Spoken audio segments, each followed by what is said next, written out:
My dudes, if you've ever wanted to use an altar in your practice, or maybe you've been wondering what an altar is, or just different ways that you can go about creating an altar, this is a video all for you.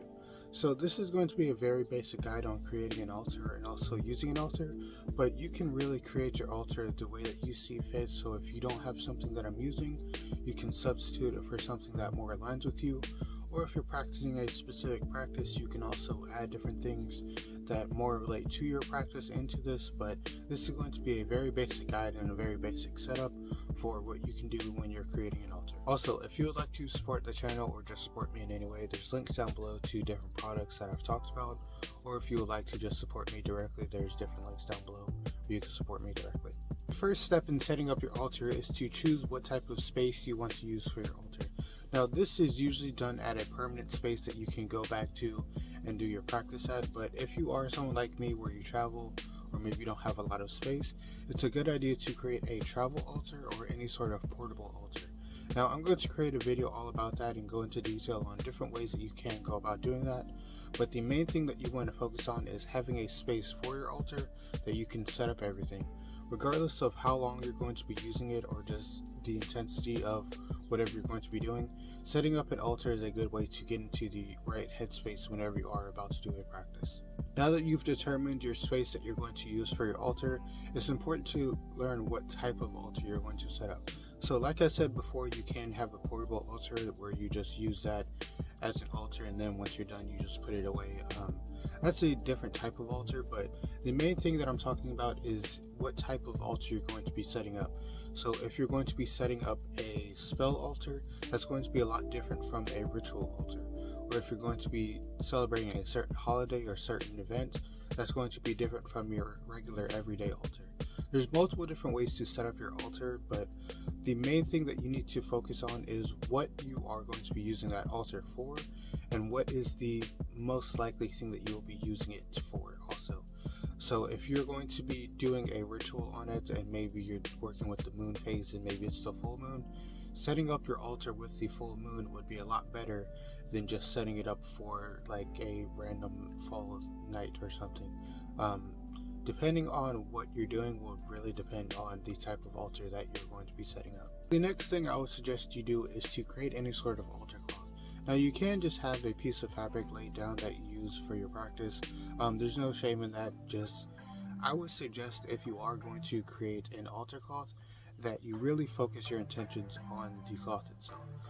Everything you do in your practice can be magical if you want it to be. So while I was creating this, I was saying different affirmations and also playing different beats to just get me into the good headspace of whenever I'm doing my practice on this, I'll have the greatest success, I'll be protected, I'll have great endeavors in whatever I'm trying to pursue. Just anything that you would like to add to your altar cloth would just be better for your practice. If you would like to, you can also have a different altar cloth depending on what you're doing. So maybe if you're doing baneful work, you have a baneful altar cloth, or maybe if you're doing like a love spell, then you have a love altar cloth. It really just depends on what you want to do. This is really just going to be a base one that I'm going to be using for setups and things, but if you would like to create a specific altar cloth to tailor to your practice. So like I said, you can create this to whatever you think. If you are practicing a certain type of witchcraft and maybe want a certain type of look to your aesthetic, go ahead and do that. This is also something that you can have as a portable altar if you would like to. You can just fold it up into a nice little thing like I did here, or you can tie it with a ribbon, and then this will be your altar cloth in the future. So the next step in creating your altar is to add any sort of elements to your practice. Now, if you don't want to work with the elements, you obviously don't have to, but I would suggest working with the elements regardless of your practice, just because it's a good thing to symbolize the different elements of witchcraft and also just get into the good headspace of not just focusing on one thing specifically, but using a variety of different tools and different things that are around you to help you in your practice. If you would like to know these specific elements and different ways you can use them in your practice, there's a video up here that's going to be telling you all about the elements and just different ways that you can incorporate them into your practice, and also just a few different things that you can symbolize in your practice. If you don't want to specifically use them, you can just have them at your altar and just have them represented in your altar. Something additionally that you can add to your altar is using any sort of deities or idols. Not everyone uses this, but if you are someone that wants to use a deity or an idol, this is something you can add to your practice to just sort of give a little bit of symbolism to those people that you're using, or if you're just using any sort of spirits or ancestors or anything like that, you can also have something that represents them. If you are going to be doing this, make sure that you work with the deity and you're not just putting a certain deity into your practice.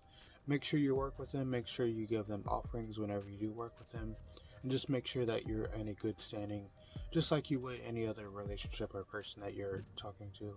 Make sure it's a give and take, and make sure that you are working with your deities or your idols properly, and just make sure that whatever you're doing, you think of it in the frame of, I'm asking for something, maybe I should also give something. So just keep that in mind if you are going to be using deities or any sort of idols. So the next thing I would suggest adding to your altar is any sort of candles or any sort of spell candles that you can use. These are just different ways that you can incorporate fire and also just focus your energy on the actual candle itself.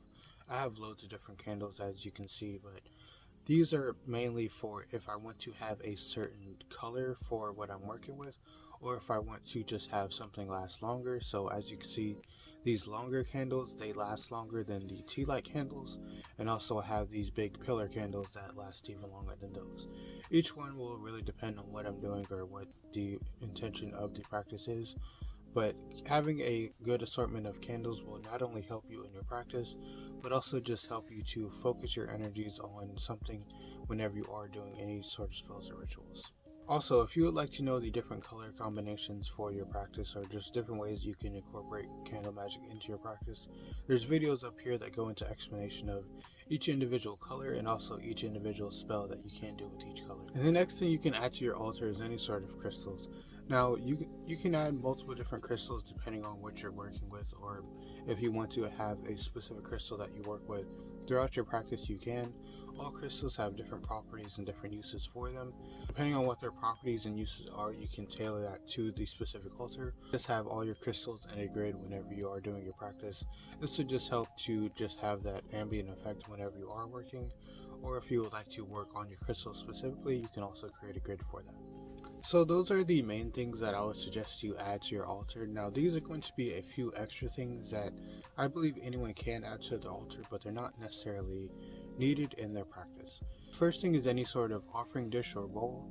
Now the reason why I say this is optional is because usually if I do offerings, it's a thing in and of itself. Like, it's not just a thing that I passively do at my altar. It's really, if I'm doing an offering, then I am doing a whole ritual on that offering. But if you are someone that wants to just incorporate offerings into your practice while you're doing spells, it's a good idea to do that. Adding any sort of personal items to your altar will not only customize it to your specific things that you're working with, but also it'll be a little bit more you whenever you are creating your altar. An altar is really you and your expression and what you want to work with. So creating something that has your personal touches or maybe personal items from you will not only help the altar, but also just help you in your practice to really focus your energies. Or if you're working on yourself, you can also use your personal items to focus your intentions, and that can create something for you. And the last thing that is kind of optional, but any sort of decoration. Now, not all altars have to be purely function. You can create just beautiful looking altars. There's multiple different ways to get inspiration for your altar, and creating something that looks nice and is visually appealing to you will not only help you in your practice, but just also make it more likely for you to use it.